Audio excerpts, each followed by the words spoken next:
तो drift velocity के दो relation, BD equal to E electric field by mass of electron, tau था relaxation time.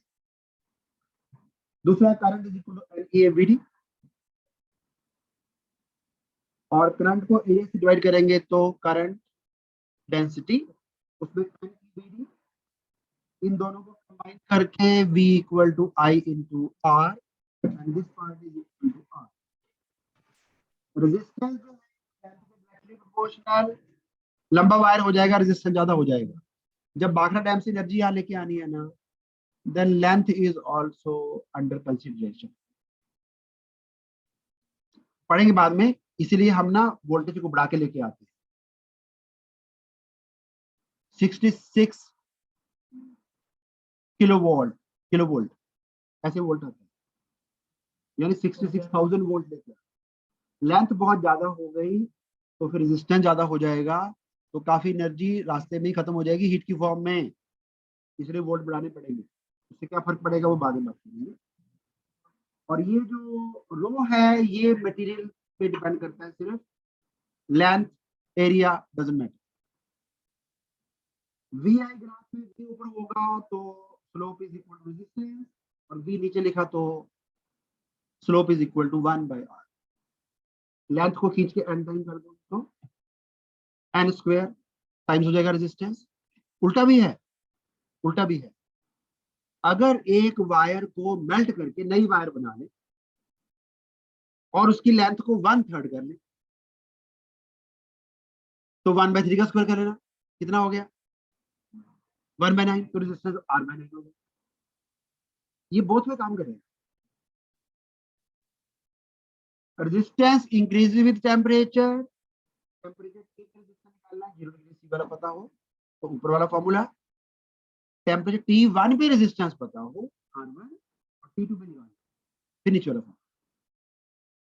Power के फॉर्मूले 10th क्लास वाले, VI I²R V²/R। और क्वेश्चन नंबर 13 बुकलेट का, पावर दिया हुआ है, वोल्ट दिए हुए हैं, लेकिन ये वोल्ट और पावर तब होंगे जब बल्ब ऑन हो जाएगा। तो P इक्वल टू V²/R करके रेजिस्टेंस निकाला आपने, कितना 400। वो रेजिस्टेंस कोल्ड वाले रेजिस्टेंस का 10 टाइम्स है, यानी 400 इज 10 टाइम्स कोल्ड रेजिस्टेंस। तो कोल्ड रेजिस्टेंस होगा बाय 10 40।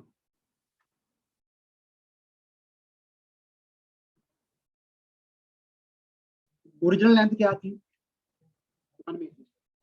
ओरिजिनल रेजिस्टेंस क्या था 1 ओम। उस लेंथ को हमने कितने परसेंट बढ़ा दिया 25। 25 बढ़ने का मतलब होता है कि जो चीज पहले 100 थी, परसेंटेज आउट ऑफ 25, तो जो चीज पहले 100 थी वो अब हो गई 125। तो जो चीज पहले 1 मीटर थी वो क्या हो गई अब 1.25। तो अगर लेंथ L को इंक्रीज करके n टाइम्स कर दिया जाए तो आपने पढ़ा कि रेजिस्टेंस कितने टाइम्स हो जाता है, resistance changes to n square. तो बेटा यहाँ पे n इज 1.25, तो अब 1.25 का स्क्वायर करोगे। चलो करके बताओ जरा क्या आता है 1.25 का स्क्वायर। 125 का स्क्वायर करना, हाँ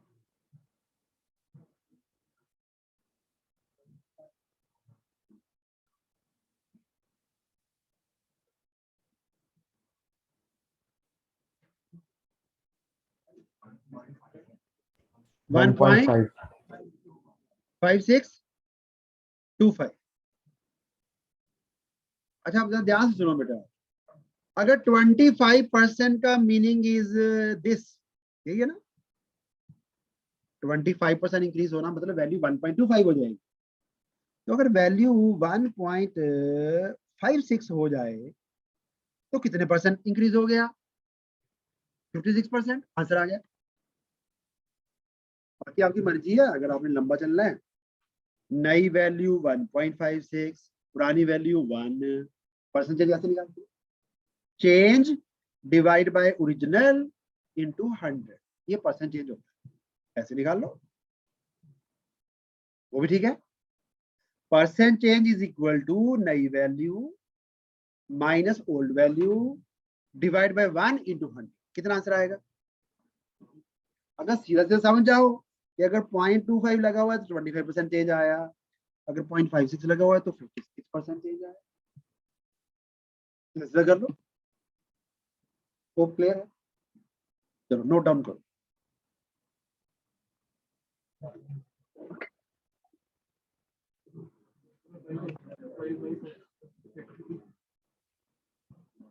सिमिलर क्वेश्चन कर रखा है। देखो जो ऊपर वाला कॉम्बिनेशन है वो नीचे वाले कॉम्बिनेशन के साथ क्या है? पैरेलल। पैरेलल में क्या सेम होता है? वोल्टेज। तो बेटा देखो यहां से 40 वोल्ट नीचे वाले कॉम्बिनेशन को भी मिल गए, इसका सीधा कनेक्शन बैटरी के साथ है।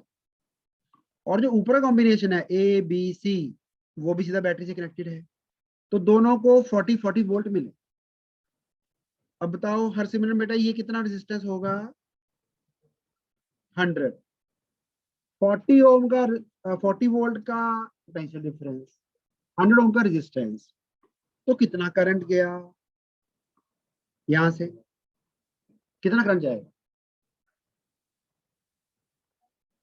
40 डिवाइड बाय 100, तो 0.4 एम्पियर करंट इधर चला गया। और इधर आप नोटिस करो रेजिस्टेंस डबल है ऊपर से, डबल रेजिस्टेंस है। रेजिस्टेंस डबल होगा करंट आधा हो जाएगा क्योंकि इनवर्स में डिवाइड होता है। पैरेलल में आसान तरीका, कितना रेजिस्टेंस है ये? 200। तो 40 वोल्ट बाय 200 कितना आया? 0.2 एम्पियर, आधा आएगा।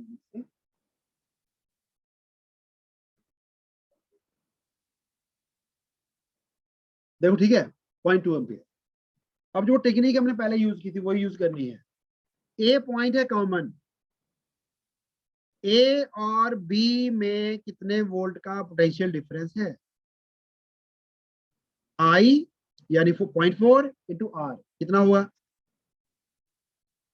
बेटा? 16 हो गया। आई इंटू आर करो ये वाला। 40 ओम का रेजिस्टेंस, 0.4 एम्पियर करंट, और ए और डी में कितना डिफरेंस है? 18 वोल्ट।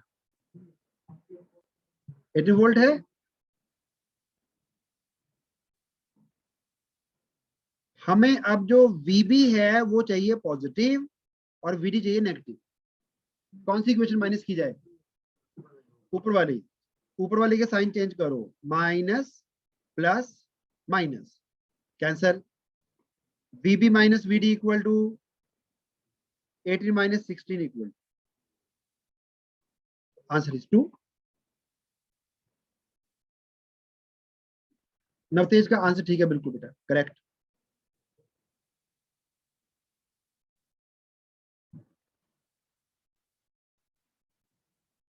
अच्छा ये जरा चेक करना कौन सा क्वेश्चन नंबर है।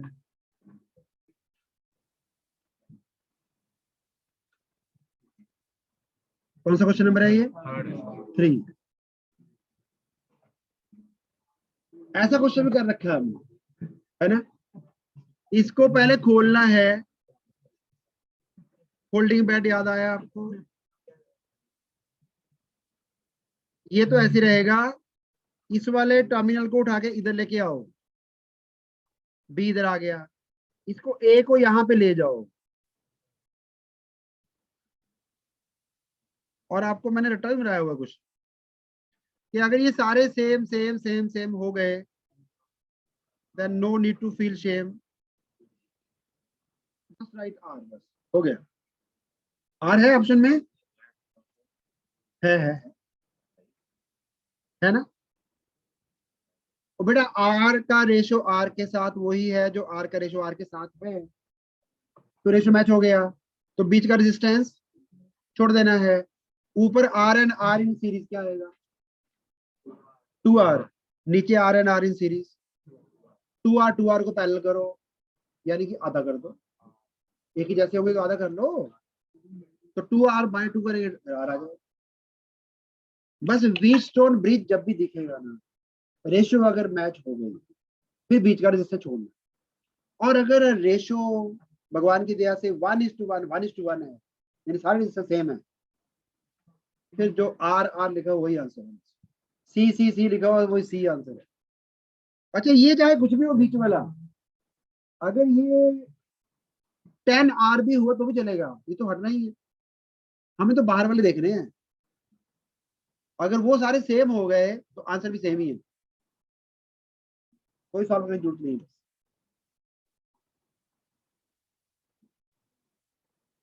अच्छा आगे चलो बेटा, प्रणव समझ आ गया, खोलना कैसे पता लग गया, होल्डिंग मंजा याद करो बस, उस तरह से खुलेगा ये।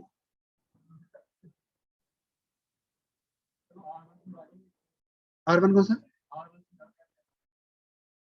वो कैसे आया, ये आर और ये आर, 2R, नीचे वाला आर और नीचे वाला आर, 2R, 2R पैरेलल, एक ही जैसे 10 रेजिस्टेंस लगाओगे तो बाय 10 कर देना, 2R के 2 लगाओगे तो बाय 2 कर देना, तो 2R/2 R।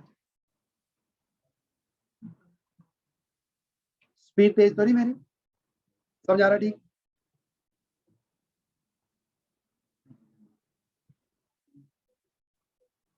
अच्छा मैंने आपको बोला था, लिसन केयरफुली, व्हीटस्टोन ब्रिज दो तरह से बनता है।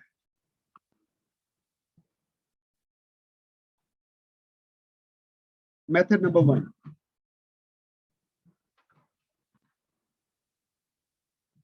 इधर से बैटरी का कनेक्शन दे दो, बेटा समझे, और यहाँ पे कोई रेजिस्टेंस लगा लो, दो डायगोनल होते हैं ना स्क्वायर के, जो ये डॉटेड वाला डायगोनल ड्रॉ कर रहा हूँ इसमें बैटरी लग गई, और ये जो लाइन वाला डायगोनल इसमें रेजिस्टेंस लग बन गया व्हीटस्टोन ब्रिज। मेथड नंबर 2, एक डायगोनल में बैटरी, इधर लगा लो बैटरी, ऐसे भी चलेगा, और दूसरे डायगोनल में रेजिस्टेंस, ये भी ठीक है। तो अब हमारा डायग्राम एग्जैक्टली यही है। अच्छा करना वही है, रेशो रेशो मैच होना चाहिए, तो ब्रिज बैलेंस हो जाएगा। तो ये कह रहा है 4 रेजिस्टेंसेस 15 ओम, 12 ओम, 4 ओम, और एक यहाँ पे 10 ओम है, ठीक है, वो एक ऑर्डर में लगाए गए। तो कितना रेजिस्टेंस कनेक्ट कर लें 10 ओम के साथ, और ताकि ये ब्रिज बैलेंस हो जाए, यानी वो जो बीच का आर्म है उसमें करंट ना जाए। तो बीच में जो गैल्वेनोमीटर लगाया वहां से करंट नहीं जाना चाहिए, वो तब नहीं जाएगा अगर 15 का रेशो 12 के साथ, मर्जी आपकी, चाहे इधर को ले लो रेशो तो भी ठीक है, इधर को नहीं लेनी, आप कह रहे हैं कि मैंने तो इधर को लेनी है, इधर को ले लो, 10:, सॉरी इसको मैं पूरे को ना अभी x मान लेता हूँ, सारे को x/15 should be equal to 4/12, तो 3 पे कैंसिल, ये 5 पे कैंसिल, तो x जो है ना वो 5 ओम आना चाहिए। देखने की बात ये है कि 10 के साथ क्या लगाएंगे 5 आ जाए, बिना लिख बताओ ऐसे, 10 के साथ पैरेलल में क्या लगा दे कि आंसर 5 आ जाए। अभी मैंने बोला था कि 10 10 10 के अगर 4 रजिस्टर लगाओगे तो नया रजिस्टर में 4 हो जाएगा, तो आधा तो आ रहा है 10 का आधा 5, यानी कि बाय 2 करना पड़ेगा, तो एक और 10 का लगा लो, 10 10 के 2 लगाओगे पैरेलल में तो 5 ही बन जाएगा।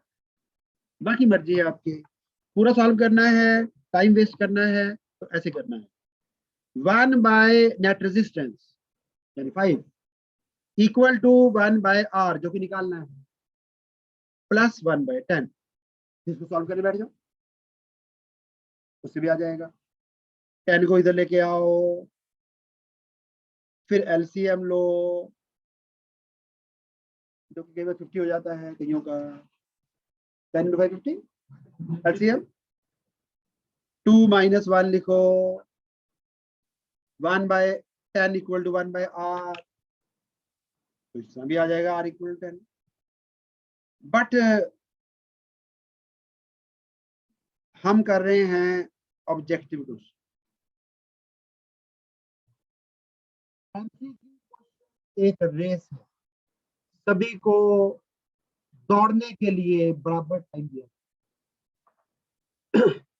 जो वो दूसरी रेस होती है एथलेटिक्स वाली, उसमें टाइम बराबर नहीं होता, उसमें डिस्टेंस बराबर होता है। इसमें बराबर का टाइम दिया जाएगा सब, कि सबने 3 घंटे क्वेश्चन करते रहना, कौन ज्यादा कर गया। तो जो बेटा ये ऐसे सॉल्व करेगा ना 1 by r 1 by 10 1 by 5 और 50 एलसीएम निकालेगा, वो पीछे रह जाएगा। 50 के बाद भी देखना भी है 10 में से 5 माइनस किए तो 5 आया, फिर 5 by 50। तो ऑब्जेक्टिव में बेटा विनर वो होगा जिसके पास ज्यादा शॉर्टकट्स है, जिसकी कैलकुलेशन फास्ट है, जिसकी एक्यूरेसी अच्छी है। ठीक है, कुछ बच्चे मैंने ऐसे भी देखे हैं कि 1 by 5 में से 1 by 10 माइनस करना है, तो ये आएगा 0 by -5। 1 में से 1 माइनस किया 0, 5 में से 1 माइनस किया। उसके बाद फिर देखते हैं कि अब क्या करें, क्योंकि अब एक ऐसे मोड पे पहुंच गया जहां पे समझ नहीं आ रहा कौन सा रास्ते से। इतने ब्यूटीफुल कैलकुलेशन कर, और रेजिस्टेंस वाला क्वेश्चन था ना इंटरनल वाला बेटा, इंटू 120 अभी निकाला था रिसेंटली हमने। तो बच्चों ने कईयों ने यहाँ से 120 निकाल दिया, कहता 9 में से 1 गया 8, 8 by 8 हो गया 1, 1 into 120 120। मेरा जादू चल गया।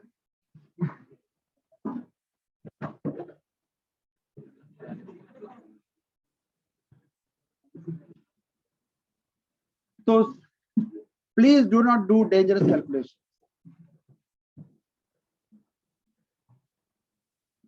ये तो एक्सट्रीम कैलकुलेशन ऐसे वाली।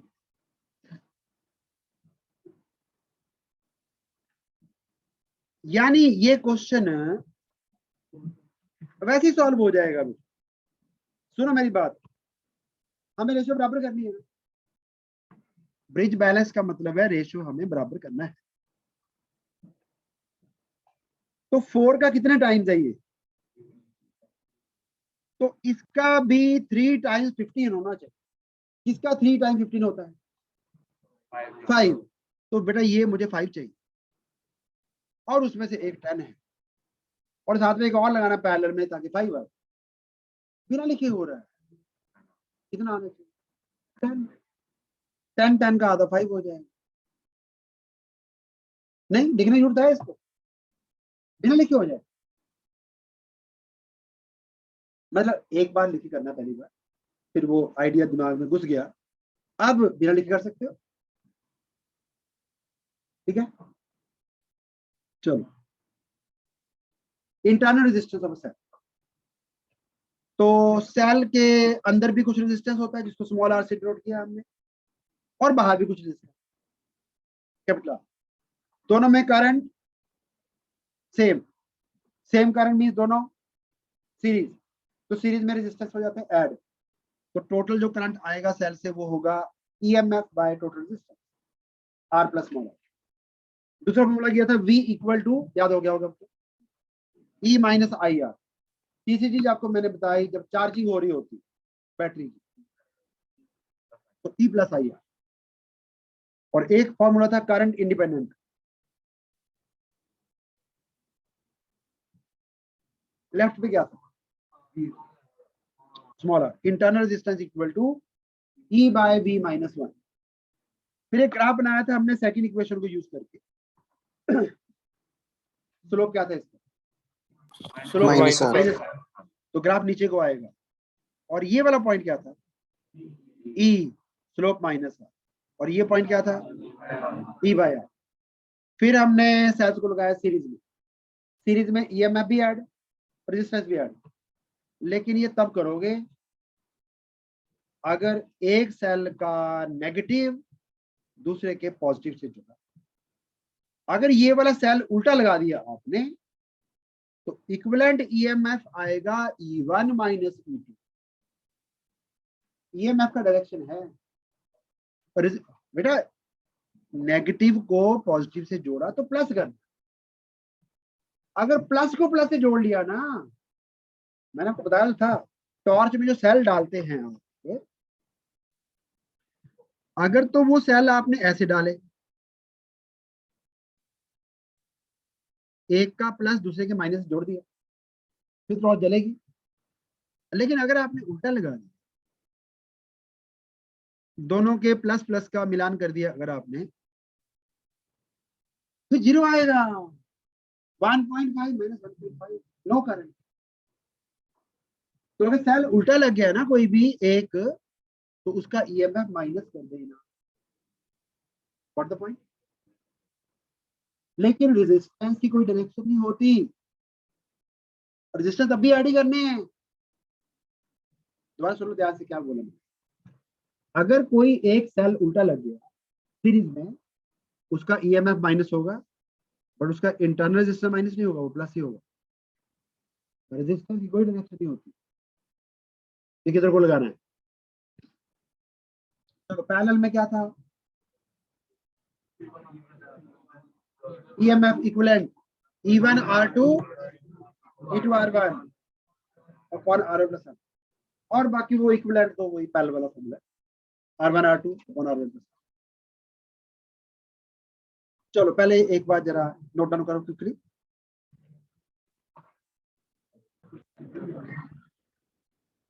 चलो ये कौन सा नंबर है जरा चेक करना, क्वेश्चन नंबर कल वाली शीट में फर्स्ट है, कभी नहीं मिल रहा था ना।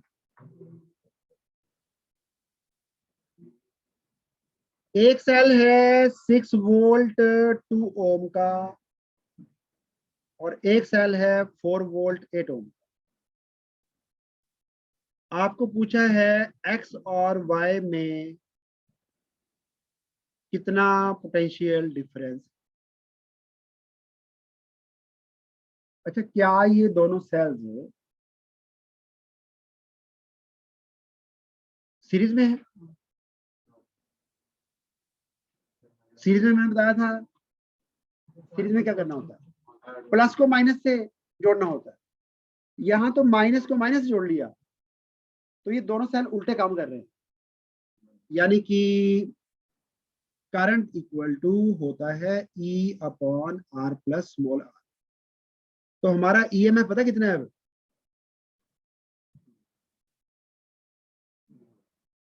देखो ठीक लिखा मैंने, दोनों सेल उल्टा काम कर रहे हैं। E2 कह रहा है कि करंट इधर को जाएगा प्लस से माइनस, और E1 कहता है करंट इधर को जाएगा, तो दोनों की लड़ाई हो जाएगी, उसमें नुकसान होता है आपको बताइए। तो 6 में से 4 माइनस करो, नुकसान करो थोड़ा सा, 6 माइनस 4 करो। अच्छा, कोई बाहर रेजिस्टेंस लगाया हमने? बाहर तो कुछ भी नहीं है, तो एक्सटर्नल रेजिस्टेंस क्या है, 0, एक्सटर्नल इज 0। और मैंने बोला था इंटरनल रेजिस्टेंस, रेजिस्टेंस में कोई डायरेक्शन नहीं होता, वो तो प्लस होना ही होना है। तो क्या लिखना है, क्या? तो 2/10 मतलब कितना करंट आया, 0.2 एम्पियर। ये बात समझ में आ गई? अच्छा, ये 0.2 एम्पियर क्लॉकवाइज चलेगा कि एंटी क्लॉकवाइज? कौन सा सेल बड़ा है दोनों में से, first one. So first one would win the game, क्योंकि उसका ईएमएफ ज्यादा है। अच्छा, अब जरा ध्यान दो, जो ये वाला सेल है, इसके प्लस में से करंट निकल रहा है कि आ रहा है उसको? अगर प्लस में करंट आना शुरू हो जाए, वैसे तो बैटरी लगाते हैं, प्लस में से करंट निकलता है और माइनस में आता है, अगर प्लस में करंट आना शुरू हो जाए फिर कौन सा प्रोसेस होता है? चार्जिंग। तो E2 जो है वो चार्जिंग मोड में है और एक्स वाई उसी के टर्मिनल्स हैं E2 के। बेटा E2 में तो लगे हुए एक्स एंड वाई, तो इसका मतलब है जो वोल्टेज आप निकालना चाहते हो वो क्या आनी चाहिए? E plus I R. तो कितना था E2? 4। कितना था करंट और कितना उसका R? तो कितना हुआ? 5.6। तो 5.6 वोल्ट इसका आंसर है। बट ये क्वेश्चन हमने पहली बार किया है। वैसे आपने फटाफट बूझ लेना है क्या। सबसे पहले दोनों सेल सेम डायरेक्शन में कि अपोजिट? क्या है? तो माइनस कर दो। 6 में से 4 माइनस किया 2। तो सर्किट में ईएमएफ 2 वोल्ट का है। अब सर्किट में टोटल इंटरनल और एक्सटर्नल रेजिस्टेंस सारे ऐड कर लो। कितना? 10। तो 2/10 यानी 0.2 एम्पीयर करंट। अब ये जो सेल है जिसके टर्मिनल एक्स वाई, वो वाला पोटेंशियल डिफरेंस निकालना है और सेल ये चार्जिंग वाले मोड में चल रहा है। तो चार्जिंग में ईएमएफ में यानी कि 4 में ऐड कर दो करंट इनटू इसका रेजिस्टेंस, मतलब बिना लिखे भी कर सकते हैं। तो 0.2 इंटू 8 करके 4 में ऐड कर दो। Hope you got the point. तो 5.6 वोल्ट क्योंकि सेल चार्ज हो रहा है इसलिए। डायग्राम भी ड्रॉ करना साथ में, नोट डाउन करते टाइम।